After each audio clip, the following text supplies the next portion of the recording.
Day 4, Favorite Game World. Now, this is a Dungeons and Dragons 30-day challenge, so I better answer it first from the Dungeons and Dragons perspective. When you deal with D&D, there are several established game worlds. You have Greyhawk, you have the Forgotten Realms, Al-Qadim, Mystara. I might be mispronouncing some of those. It could just be Mystara, but I think it's Mystara. Dark Sun, Birthright, Spelljammer, Planescape, the Elser Vale, which you might not have heard of, Ravenloft. There's quite a few. Lankmar, also known as, I think sometimes Lankmar was sold under Thieves World, or possibly the City of Thieves.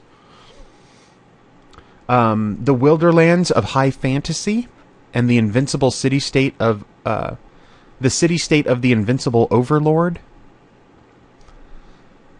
Quran Blade was a fan-made campaign setting for 2nd edition.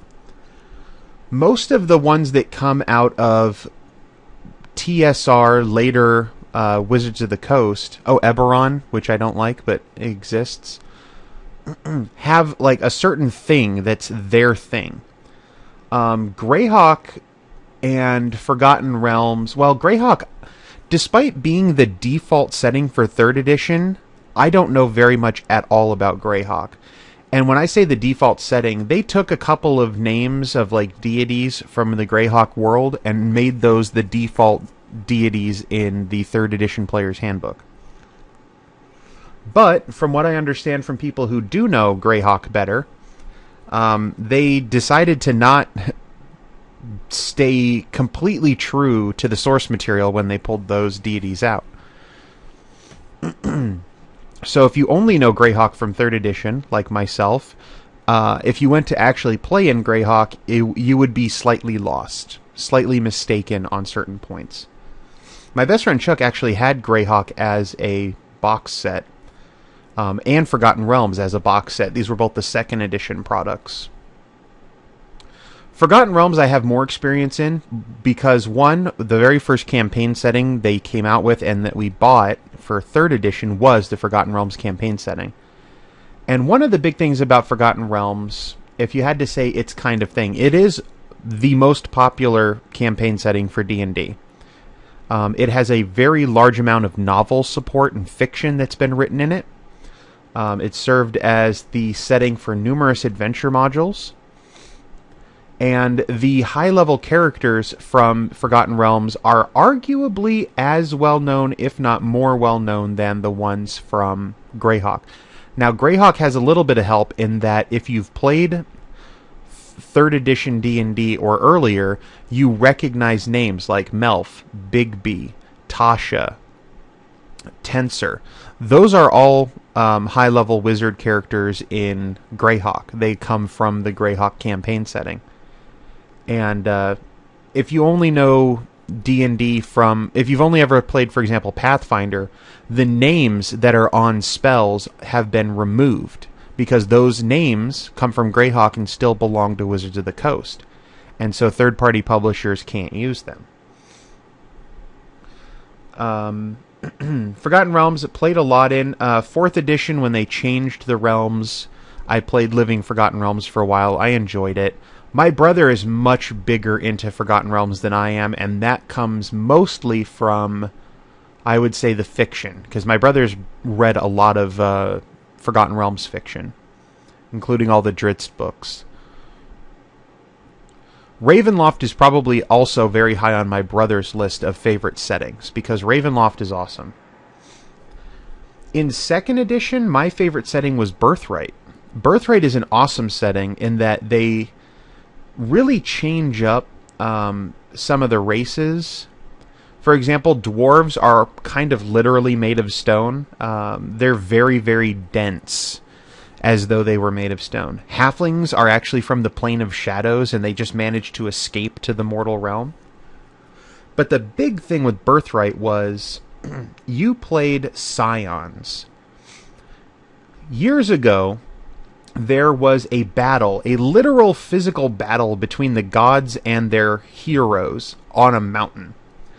And as the gods kind of died, their essence and their powers kind of showered down on all of these mortal creatures that were assembled there. And they created these lineages of scions. And you would gain, if you descend from those original heroes that were at that battle, you could be born with some of the powers that those gods had, and had, kind of disseminated to their followers on their deaths at that battle. And that was the birthright kind of the setting, in one sense. And on top of that, there was a realm management section to the game. In addition to being an adventurer, you were usually, the default for that setting was that you were someone of high importance.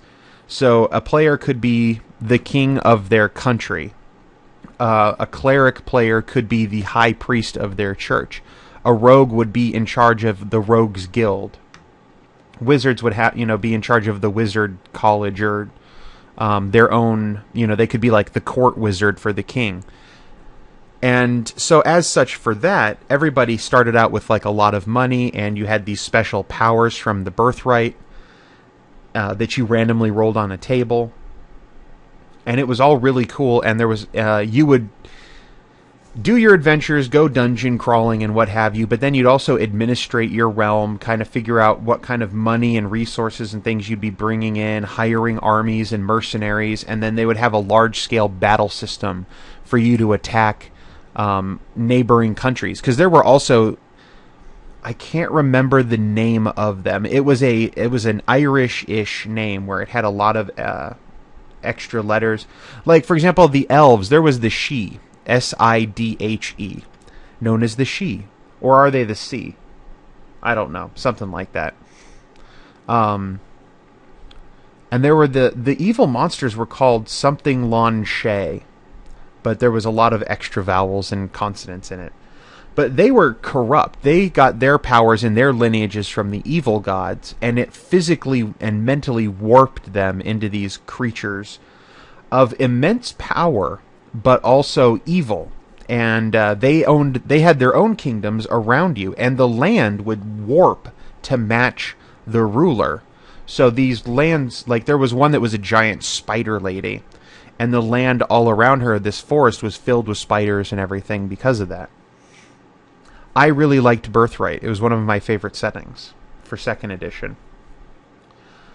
3rd edition brought the Kingdoms of Kalimar, Eberron, a couple other 3rd edition settings, none of which I really got into. Kingdoms of Kalimar apparently has a long history to it, but when I got the 3rd edition books, I really didn't like the setting. It didn't make much sense to me. It didn't seem to fit together. The book wasn't edited very well, in my opinion, and so I never really got into Kingdoms of Kalimar. 3rd edition Forgotten Realms, yes, definitely got into that heavily. And Eberron, I also never really got into. It didn't appeal to me. I don't very much like that science fantasy kind of setting for D&D very much. For whatever reason, you'd think I'd love airships, but I don't like airships. As soon as a medieval fantasy role-playing game kind of like D&D has airships, I'm upset. It breaks my fantasy sense. Overall, I would say for, other than, of course, my own setting, Trocare, I would say my favorite setting in D&D is probably Birthright. I never played in Al-Qadim. I never played really in Dark Sun, although I've seen some Dark Sun stuff. I really didn't like Planescape, although for some reason Spelljammer, which is ships in space, I'm totally cool with. I don't know why it works that way. Now, I'm going to spend just a brief moment telling you about my actual favorite game world of all time in any game system. And it's called Reign of Steel for GURPS, which is GURPS, which stands for Generic Universal Role-Playing System. It's an RPG put out by Steve Jackson Games. It's currently in the 4th edition. I started playing in the 3rd edition, possibly the 2nd. But Reign of Steel came out in like 1996, I believe. And it told the story of... Well, I say it told the story. It's not a big book. It's only like 100 and something pages long. But in it, it relates how we as mankind developed these supercomputers. And one of them, located in Manila, the Philippines, spontaneously becomes sentient. Now, we happen to have been using that supercomputer to develop weapons. And so the AI that spontaneously came into being in that supercomputer was tainted kind of from the very beginning by all this knowledge of how to kill humans and let's find new ways to kill humans. So needless to say, it wanted to kill humans. It spread the seed of its AI program to other supercomputers all throughout the world. And in secret, these supercomputers developed, they bioengineered viruses and plagues and released them on the populace. And they also created robots to serve as like soldiers and kind of declared war on humankind all across the globe. Mankind fought back and managed to blow up a number of these supercomputers using like nuclear weapons or just finding them and destroying them. And in the aftermath, what's really cool is the back of the book. It actually says, "The war is over. The robots won." And essentially what happened is now it's 50 years later. It's 2046. And there's these AIs all across the globe. I want to say there's 18 AIs. They've divided the globe up into 16 zones. And then there's 2 zones. One is called Orbit, which is in charge of like the space station and all the satellites that are traveling around the world. And one is called Luna. And actually, Luna doesn't count because Luna is an optional AI. But if need be, there's an AI on the moon at the moon base. So then I think there's 17 zones on the planet and another zone in orbit. Each of the zones corresponds to a large section of geography. So, for example, I can tell you the Western Hemisphere. There's Zone Vancouver, which controls all of Alaska down through the west coast to Mexico. Then there's Zone Denver, which controls all of central Canada and United States. And then there's Zone Washington, which controls all of eastern Canada and the United States. Then beneath that, Zone Mexico controls Central America. And Caracas owns a large portion of South America, like all of Brazil, Argentina, Chile. I think Mexico City has a little bit of like maybe Colombia or something like that. And I think Mexico is also in charge of the Caribbean islands.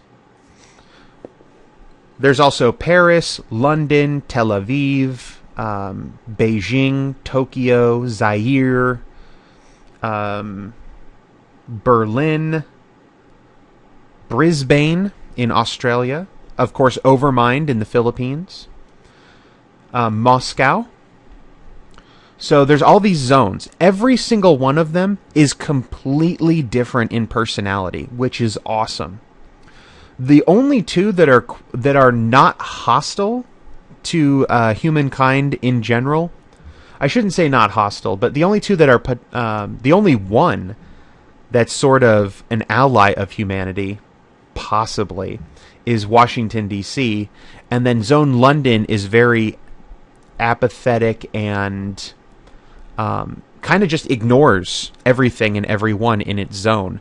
London exists, its robot drones and everything function and do stuff, but, you know, as a human, unless you're breaking stuff, you're just ignored. No one pays attention to you.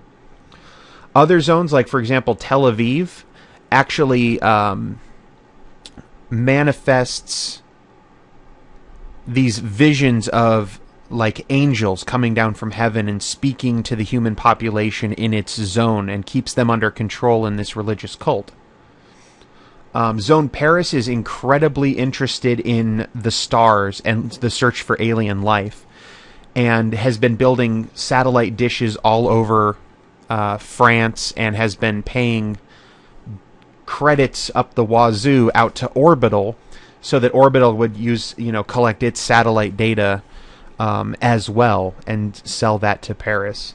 Moscow wants to preserve knowledge, including human knowledge from all over the world, and actually utilizes human soldiers and gives them cybernetic implants or better equipment in that, and drops them off doing covert ops in other zones to, for example, raid a library and get as many books out of there as possible before the robots pave it over and create a factory there. Zone Tokyo is literally just in Japan and a few other islands and maybe a little bit of Korea, and so it constantly needs new resources, but it's also the best at creating not quite as advanced AIs, but approaching the supercomputer AIs.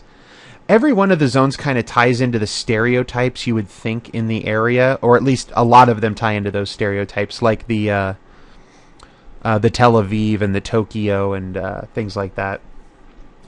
But my favorite part of the setting for everything is, no matter which zone you choose, there are no less than like a dozen different ways to play it. For example, Zone Washington. Zone Washington, the word on the street is, Zone Washington is the only bastion of human life left on Earth. There's a giant wall that was built down the border with Zone Denver, because Zone Denver is like the Zerg. Denver experiments with biocomputers, incorporating brain tissue in that into the computer interface. And their buildings seem to not be built, but kind of grown. So they really feel like the Zerg to me. Anyway, when you're in Washington, they've elected a president. There's a president, and that president works with the supercomputer, the AI, the Washington Zone AI, to help keep them protected against all the other AIs in the world. Now, in the book, it never says this is the right way or the wrong way to do this. It's possible that, yes, the president and the Washington Zone AI are totally working together against the other AIs. It's totally possible that, yes, the Washington AI is playing all of Eastern America for fools and allows them to elect a dummy president who is little more than just a front piece for the AI to do whatever it wants. The question is left open for Tel Aviv. Is the AI really creating these visions of angels to control the populace? Or is the populace really being visited by angels or some other... it could be a supernatural manifestation like an actual angel, or it could be something like aliens, or it could just be that the Tel Aviv AI is injecting people with hallucinogenic drugs. They leave it completely up for you to figure out. Brisbane in Australia is experimenting with psychic powers. The default kind of for the game is that no, Brisbane is not actually able to awaken psychic powers in any humans yet. But there's an option for you to play psychic-powered characters in escaping from one of Brisbane's laboratories. There's an option for you to play psychic-powered superhero characters that Brisbane utilizes as agents to go grab whatever it might need from other zones, which is awesome. Just like there's the option for players to create the raiders from Moscow to go and collect intelligence and data and knowledge from around the world. There is no single game, with the exception of medieval fantasy that D&D does so well, that you cannot play in Reign of Steel. If you want to play superheroes, there's more than one zone that you can fit superheroes into. If you want to play a horror campaign, there are AIs that are experimenting with creating zombies.